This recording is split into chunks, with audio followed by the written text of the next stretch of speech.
Hello.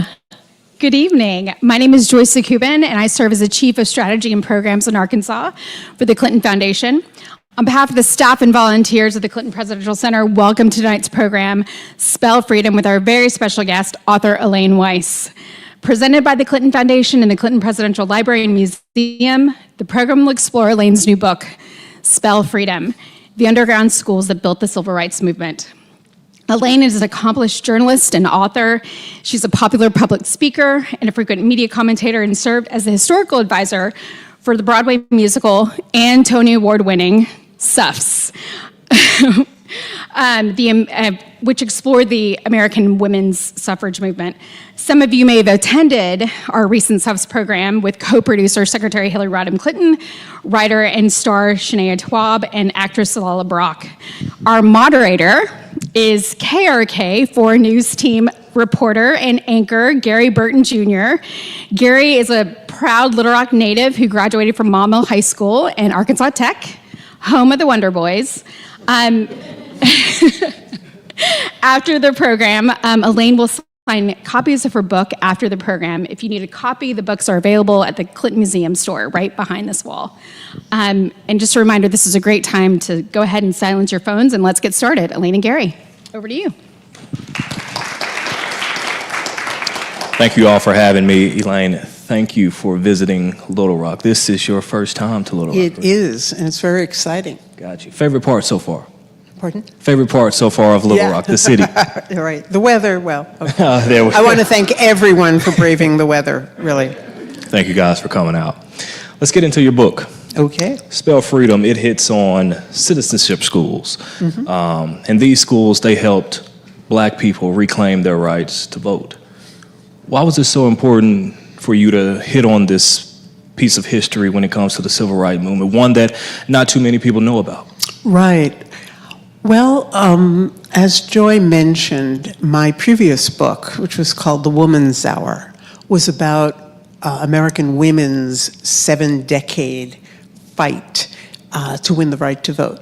Because as we know, our Constitution was not perfect when it was written, and it left out more than half of the citizens of the United States, including all women, including Black people, including Native American people, including Asian people.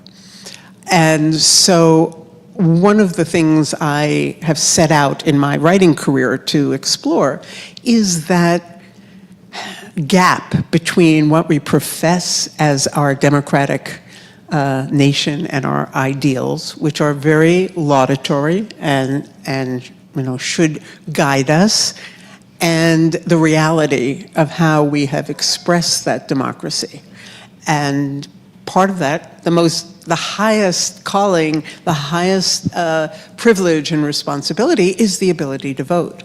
And when you don't let half of your nation vote, there's something a little amiss. And so I wanted to explore what the Woman's Hour was about, was the 19th Amendment and ratifying that amendment. And of course, it was great to be able to work with Shania Twaib and Secretary Clinton in telling that story. But as I toured around the nation talking about that, I realized people would ask me, well, what about Black women in the South? The 19th Amendment didn't help them. Was the 19th Amendment, did it exclude them? And I'd have to say, no, it didn't exclude them. It included them. But there were state laws, which we know as the Jim Crow laws, which prohibited them, which put such obstacles and such dangers ahead of trying to vote, just as obstacles had been put in front of Black men who had the right to vote since 1870 and the 15th Amendment. So I realized the next great battle for the right to vote, the next great suffrage battle, was for the Voting Rights Act.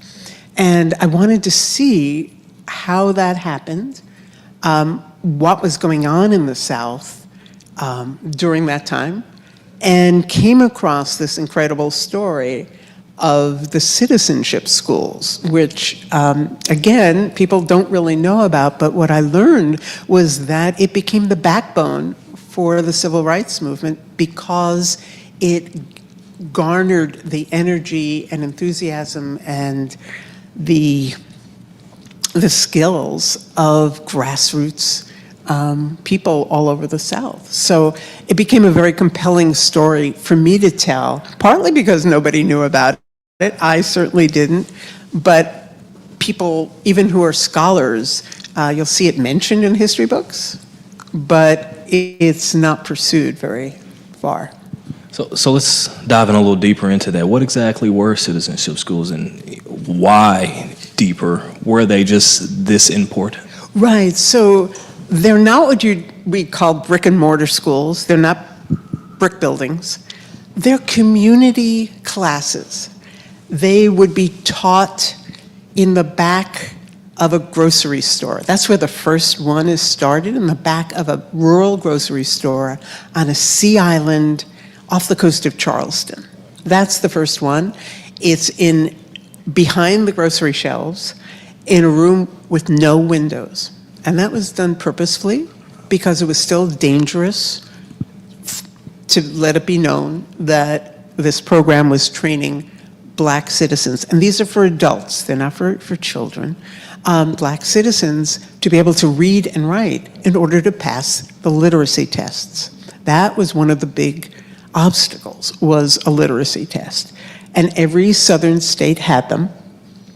They were not just being able to read and write. They were purposefully made to disenfranchise. So that besides being able to read and write, you were also asked to read aloud and interpret to the satisfaction of the registrar a section of your state's constitution with all its archaic language and all its legalisms. You were supposed to interpret that, which lawyers would have a hard time doing.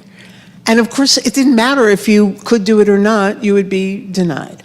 So one of the basic functions was to at least be able to read and write these, to be able to read these parts of the Constitution, to be able to sign your name. And so these are developed, and it's the story of how they're developed and by whom, but they're in the back of the grocery store. They're in the back of a funeral parlor, after hours. They're in the back of beauty parlors and barber shops, again, with the window shades closed. And it would be your neighbor. It wasn't like the freedom schools of Mississippi in 1964, where all these young people from the North came to teach in freedom schools, which were mostly for children. There were some for adults. But these were your neighbors. These were people you trusted, who went for training and learned the curriculum and ran these little schools. It was volunteer. They got paid only for their expenses and barely that. And so these pop up when it's recognized that not only were they learning, people were learning to read and write, which really changed them. It gave a sense of confidence and ability and agency, which these people had never had before because they'd been robbed of a decent education by the separate but unequal schooling, by the dilapidated schools, especially in the rural areas where they had to attend. I went to the Central High School Visitor Center today and saw that the exhibit on separate is not equal, and that was certainly true. And so these adults were very, very smart people, but had no chance to be educated. And if you were a sharecropper, your children were part of the bargain, and they had to go into the fields during planting or harvesting time and were pulled out of school.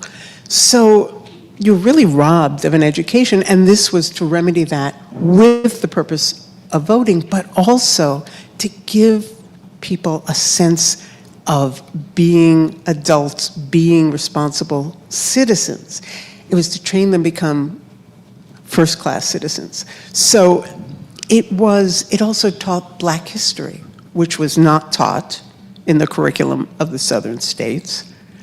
It taught Black literature.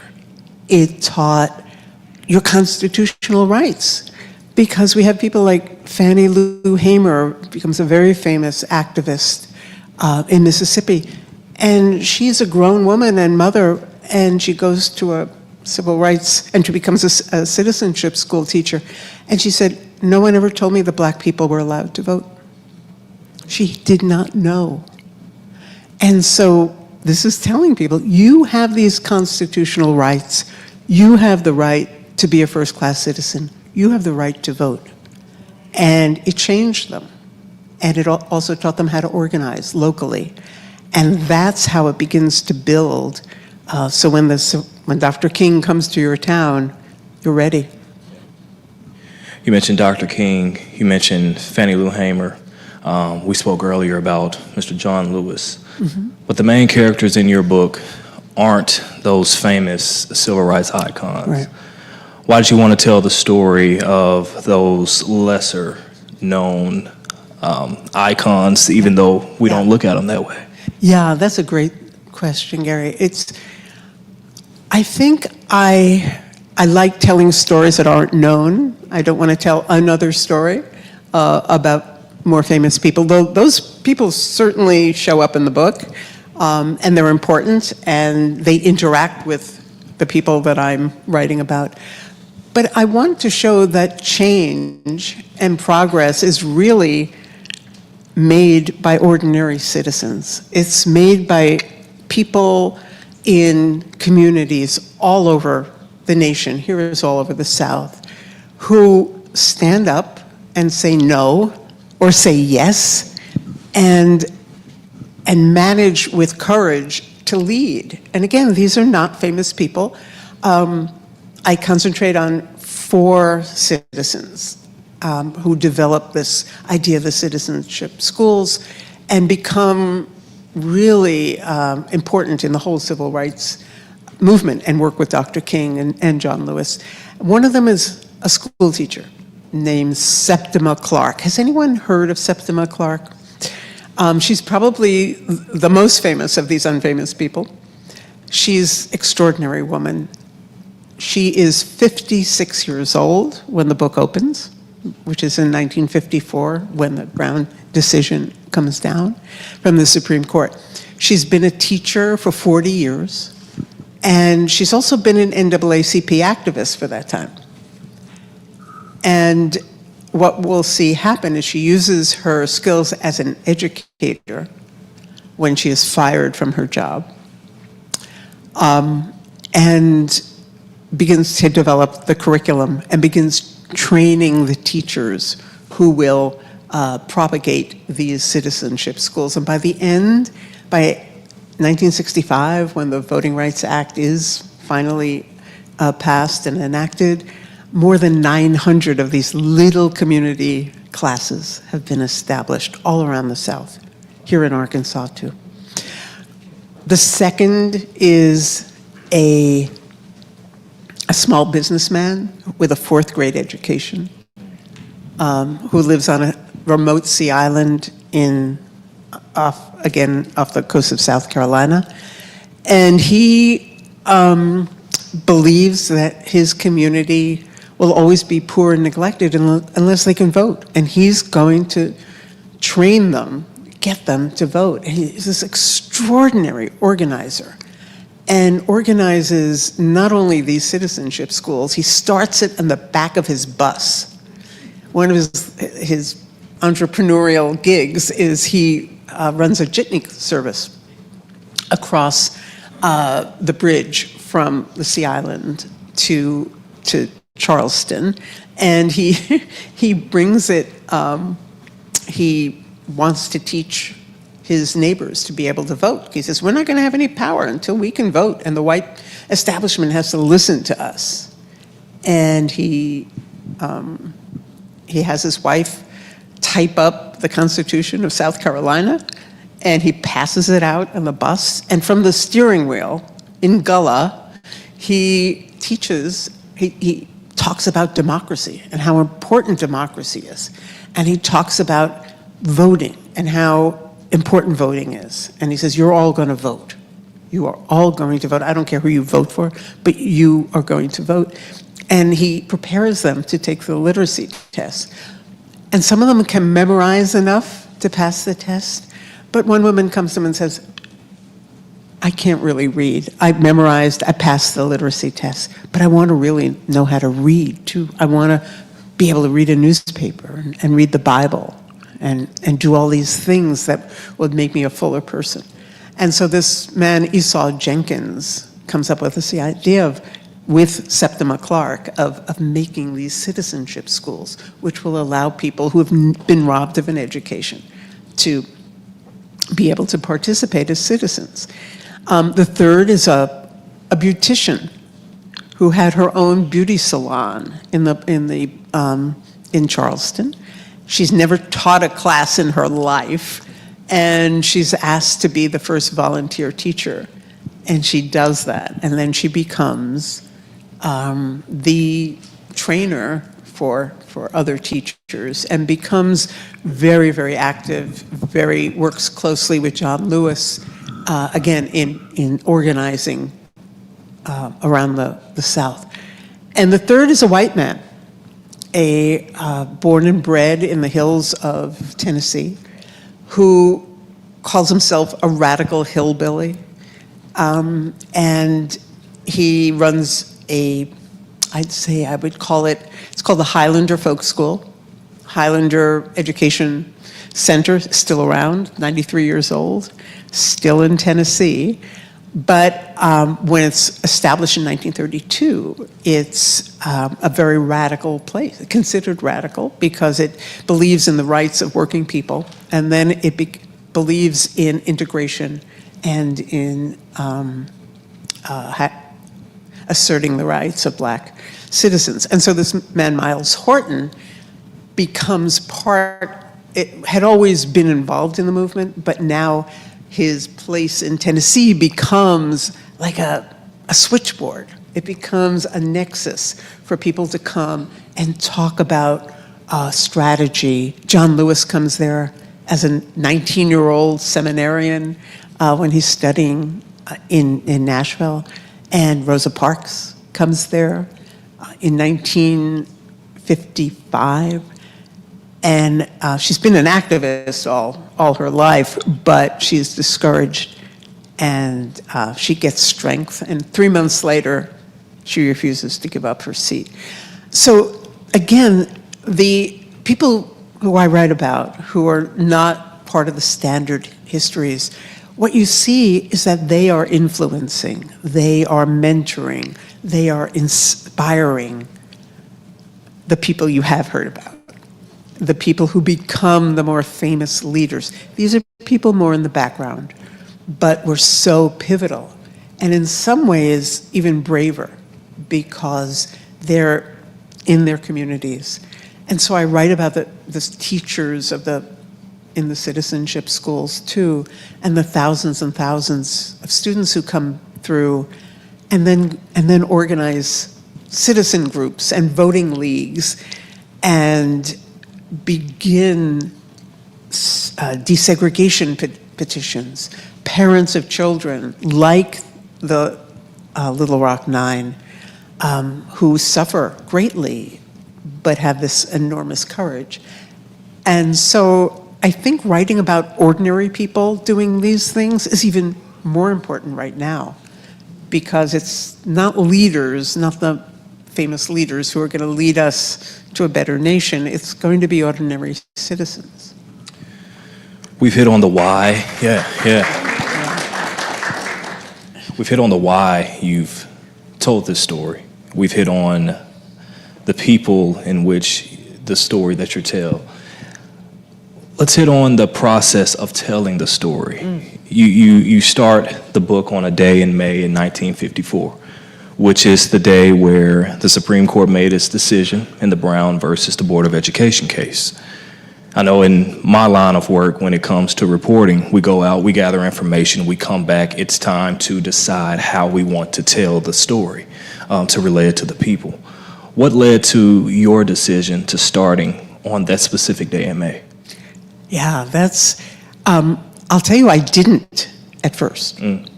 That was a change. It's part of the process too. It definitely is part of the process. Yeah. I originally began it with the first day of the citizenship school, that first one, which happened several years later. And my editor said to me, you know what? I think we need to introduce these 4 characters who people have not heard about. You know, if you say, well, I'm writing about Dr. King, people kind of understand. But you're writing about 4 people, most readers, audiences haven't heard of. So we need a point where they can be seen together or seen responding to something together. And then I realized that the moment really had to be when the Brown decision comes down. Not that that begins the movement, not that it begins the struggle, which has been going on for many, many years. But it is a galvanizing moment. It is a catalyst. And on both sides, it's a catalyst for the Black community to say, it's time to rev the motors. It's time to take those next steps. The Supreme Court has agreed finally that the Plessy versus Ferguson separate but equal is not constitutional, that decision of the late 19th century doesn't hold anymore. It also opens up the door not only for desegregation in education, but everyone understands that it means the underpinnings of other kind of segregation has been removed. So it's this extraordinary moment legally and psychologically. It's also the moment when the white establishment begins a backlash. And immediately after, the white politicians, including here in Arkansas, are calling it Black Monday. They're calling it, a catastrophe. And what you see, they're signing the Southern Manifesto, which was 101 Southern senators and congressmen signing a manifesto saying they're not going to abide by the Supreme Court, which was truly a constitutional crisis. And so that moment kind of sets off everything else. And that's why I thought that was important. So you see Septima Clark in her classroom, Bernice in her beauty parlor, Esau Jenkins in his bus. And actually, Miles Horton happened to be in Washington that day, and he's with Thurgood Marshall at the Supreme Court. I mean, it was a total accident. He didn't know he was going to be there, but he actually is there when the announcement is made. So that was one of those things you find in the research that you say, whoa, I didn't know that happened. And so that's why I started it there. It propels the movement. It also propels the backlash, which is so much a part of the story. With that case, in the Brown case, Judge Julius Warren, a federal judge from South Carolina, a white man, he plays a big part in this story. Just hone in on that for us. I know you hadn't really mentioned him at all, but he's a big part in this. Yeah. So one of the fascinating parts of the book I think is important is the allies that the movement had in the white community. And there were many of them. And some of them are imperfect allies, and some of them are extraordinary allies. And some try hard and fail and try again. And so I think it's important to realize that this was a movement that was brought forward by Americans of all types, but had to be fought hardest and with the most courage in the Black community. But there's this extraordinary federal judge named J. Waddies Waring, who's 8th generation Charlestonian, about as blue blood as you can get, who has a change of heart when he becomes a federal judge and is presiding over cases of basically injustice, of Blacks being convicted of crimes they didn't exist, of white people getting away literally with murder. And it changes him. And he begins to deliver rulings that really explode Jim Crow law in South Carolina, including opening up the white primary system, equalizing pay for Black teachers, all these things. So he becomes a pariah in the white community, and he becomes a hero in the Black community. And he has a real role in the Brown decision because the Brown decision was actually 5 different cases that came from different jurisdictions around the South, rolled into one. And they came, again, from one of them from South Carolina, and one of them was based on Judge Waring's dissent in that case. It was called Briggs versus Elliott, and Judge Waring actually works with Thurgood Marshall and says, bring me this case, but I don't want it just to be a separate but equal, you want equal funding for your Black school district. I want it to attack segregation at its root. And he has to convince Thurgood Marshall to do this. Marshall is very nervous. Marshall is, of course, the lead litigator of the Legal Defense Fund of the NAACP. He is, again, a relentless crusader in the courts. And Judge Waring says, you're going to lose. It's going to come to my court. You'll lose because my colleagues will not overturn the Jim Crow laws. But I promise you I'll write a dissent, and that dissent will go to the Supreme Court. And the Supreme Court actually uses that Judge Waring's dissent in their Brown decision. And so you see all this happening. You see Septima Clark actually becomes a very personal friend of Judge Waring and his wife, a very formative and important relationship for her. And you talk about how do you find these, how do you find histories of people who are not famous, who don't have wonderful libraries built around their communications and their correspondence. Sometimes you're lucky to find a cache of letters. And I was able to find the letters that Septima Clark wrote to the Warings. Why did she write these? Because they were sent into exile. Their home was attacked. The state of South Carolina voted money to send them out of state. There was a move to impeach them, impeaching federal judges. We're hearing that a little bit. And they were attacked so that they had to move. And they moved to New York, and they never came back to South Carolina. So she had to correspond with them. Yeah. And those letters are in Judge Waring's papers, which are at Howard University. So that was an extraordinary resource for me because she's very, very intimate and very expressive in those letters. And I could see her move through the movement as she writes to them. Let's stay on Septima Clark. She dedicated her life to social justice and was a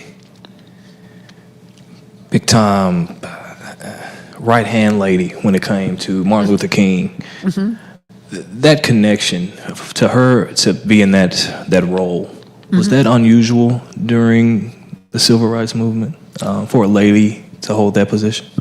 Well, a famous historian of the movement named Alden Morris once wrote that in the civil rights movement, men led, actually probably most movements, men led, but women organized. Women were essential leaders in the civil rights movement from the very beginning. And they're at both the local and the national level. Women, some of whom are becoming more famous, but before Fannie Lou Hamer, there was Ella Baker, who is an extraordinary organizer, first with the NAACP, and then she works with the young students and forms with them the Student Nonviolent Coordinating Committee. And so there are women at, the Dorothy Haight and all these women, that are known but were not recognized. Dorothy Cotton is part of this, and they knew that they were not being recognized. And Septima Clark talks about not being recognized. She let it be known. She really does. On the March on Washington, Rosa Parks writes that she was really insulted that women weren't asked to speak. There were no women speakers.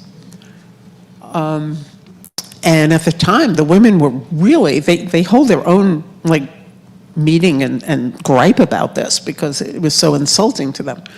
And what Rosa Parks writes is, we who did not sing were not asked to participate very much. And what she meant was the great singers, Mahalia Jackson, and I'm trying to think the other one, did sing at the March on Washington.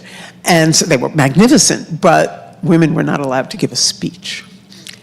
And so women were kept in the background for the most part, but they were integral to organizing their communities, both on the national level and the local level. And that's one of the things I think is important that I bring up, that on these local levels, in Mississippi, these women like Vera Piggy and Victoria Adams and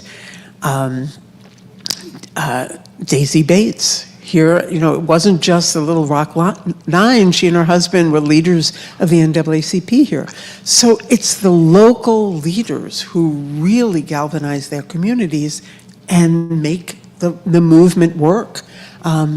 If you are going to risk your life, and you were risking your life, either joining a demonstration or a sit-in or a freedom ride, but even just registering to vote, you were taking your life in your hands.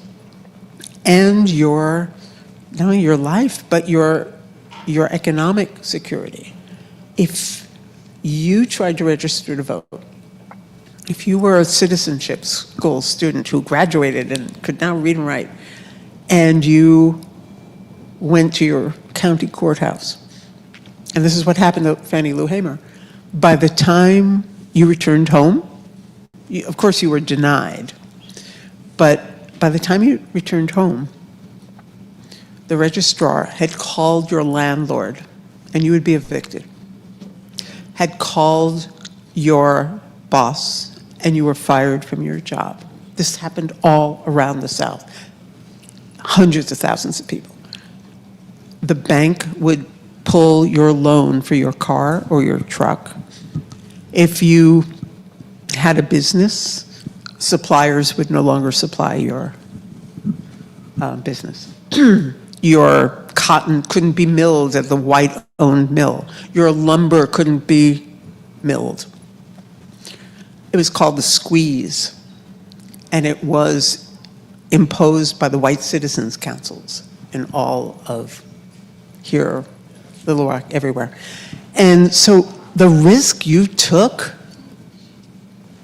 in trying to vote or trying to desegregate was immense. And you had to be ready, what Septima Clark calls ready from within. Spiritually, politically, intellectually ready. And that's what the citizenship schools tried to do. And that's what women organizing in their communities did. They not only, fed everyone, which women tend to do, but they organized. And so it was unusual. Pardon me. It was unusual, but it wasn't. It was unusual for them to get recognition.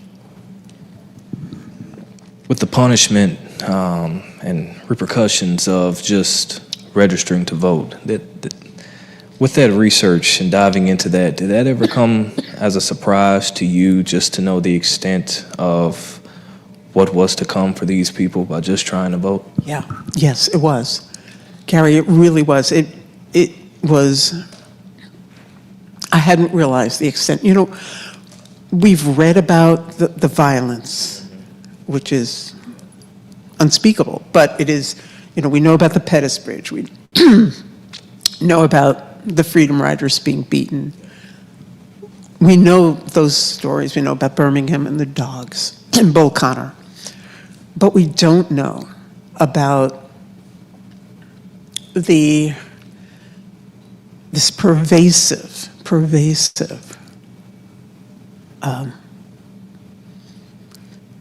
retribution against anyone who tried to make change or stand up for their rights or try to vote.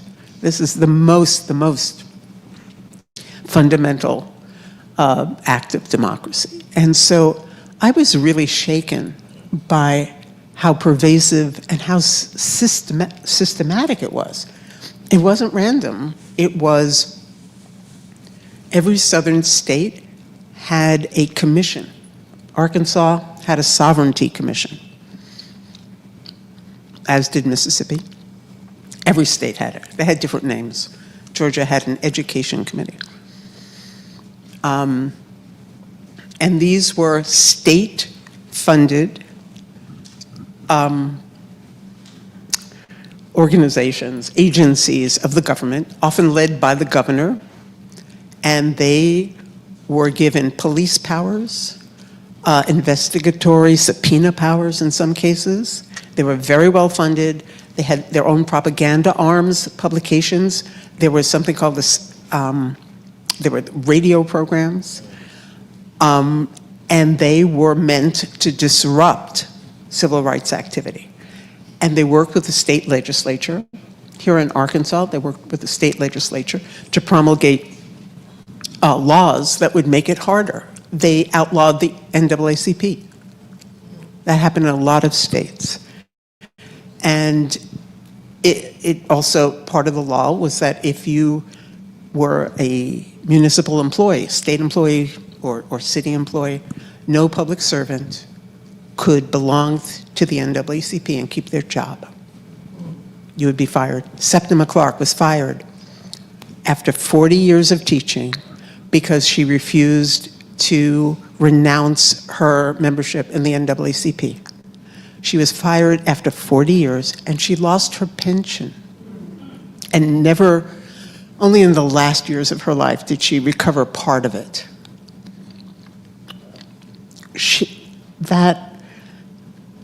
It went from these commissions, which worked at the state level, to the citizen councils, which did the work in their local. And they worked with the Klan to make sure that night riders came through and shot up your house if you had tried to vote. And there are a few instances of the book of whole communities standing up to vote. This happened several places, including Tennessee. And they're all evicted. And they live in a tent city for 2 years, where they're living in the mud, in cold, damp tents. And this is, when you read about this, you realize the courage and the bravery and the persistence. Because these people believed in America so much, believed in democracy, that they were willing to do this. And I think it's both shattering to realize they had to suffer like this, but it's also, in some ways, inspiring. Like, if they could do this, we have to stand for democracy too. I think that deserves a hand clap right there. Yeah. You mentioned inspiring. What themes can people take away from Spell Freedom, especially with the political climate that we're living in now? Oh, Gary. Here we go, people. Well, I think one of the things that's heartened me as I've been speaking around the country, people saying that they take courage from the story. They're actually taking courage.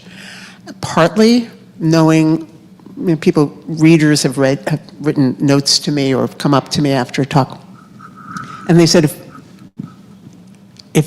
the people I'm writing about could go through that, we can go through this. Our democracy has been challenged, and we've been able, our citizenship, our freedoms have been challenged. We've been able to rectify it. And so the courage of ordinary people, which is what I try to showcase, I think can be a real inspiration in a time when we're feeling a little discouraged and powerless. I think it's also important to tell this story. I didn't write this story. I started in 2019. I was not anticipating if it's going to be published right now in these circumstances. I thought it was important history that we didn't know before and was worth writing about and devoting that many years of my life to it. I did not realize it was going to come out in a time when telling Black history is being muffled, is being threatened. And I truly believe you cannot tell American history without telling Black history at all.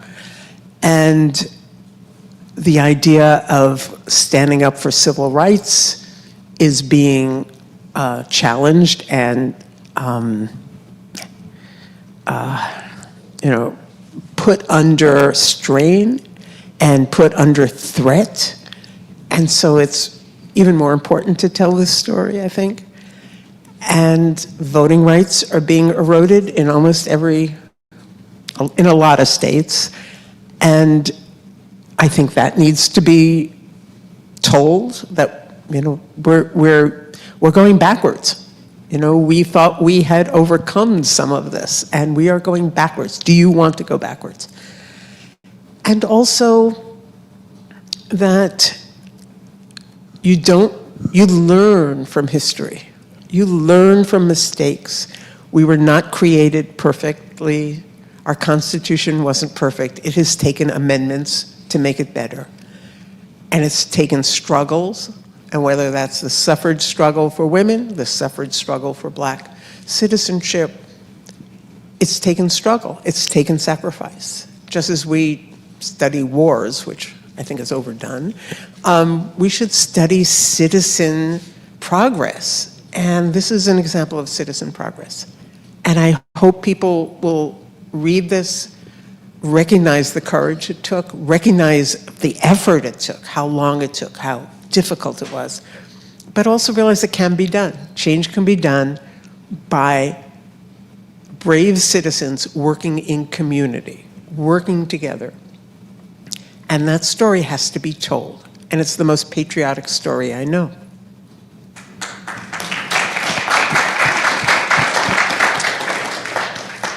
That's shocking that you started on this in 2019, and Yeah.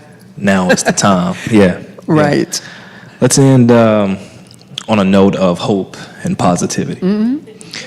As President Clinton and Secretary Clinton would often like to do, just tell us what's giving you hope in life and what's inspiring you right now. You have to work a little.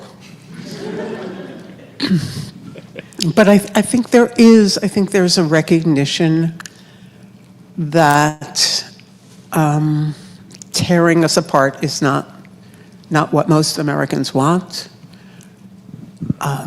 And I think there are brave people in every community who are standing up and who are speaking out and are also teaching despite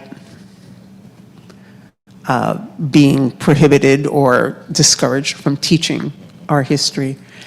And also, people are willing to say part of being an American is understanding the mistakes we've made and how we've overcome those and how we've done better.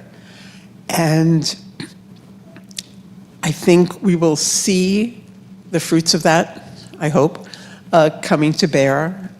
And anyone, sometimes our voting participation isn't the greatest either, even if we can vote. That's a problem. And I want them to, if possible, know the story and say, how could you not vote after what these people did? How can you not vote when you see the voting elections have real consequences? And I think we should go back to an idea of citizenship education for adults and children. Civics isn't taught in most schools anymore. And I think we're seeing that is dangerous because people don't understand how their government works. Part of the citizenship schools was actually to understand how your government, how your local government, how your national government, how you can interact, how you can actually demand things from your government. And if you don't understand how it works, then it's all this like black box. It's all mysterious. And you can be sold a bill of goods about what's going on.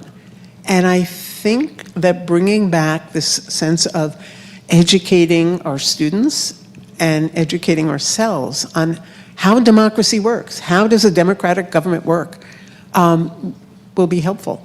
And so I do see some glimmers of hope, and I think, pendulums swing. And there was a huge backlash after the Brown decision, and then huge accomplishments. And I'm hoping that we will see that pendulum swing. Absolutely. And you will be leading it. To all the McClarks out there, citizens working to just make the world better, to spark change, thank you. Thank you to the people watching online. Thank you for those in attendance today. And Elaine Weiss, thank you for joining us here today. Thank you, Gary. Yes, thank indeed. you so much. As I always wrap up my interviews with, is there anything more that you would like to add? Yes, I will just add one thing, which was after Septa McClark retired at the age of almost 80 from the Southern Christian Leadership Conference, she went back to Charleston, and she did what she had taught her citizenship school students to do, and she ran for office. And she was elected to the Charleston School Board, the same school board that had fired her 20 years before. And she served 2 terms. And she became the conscience of the school board. And when asked, sum up your career, your life, and she just said, I tried to make a little chaos. Chaos is a good thing. God created the whole world out of it, and change is what comes of it. So that's how I'd like to end.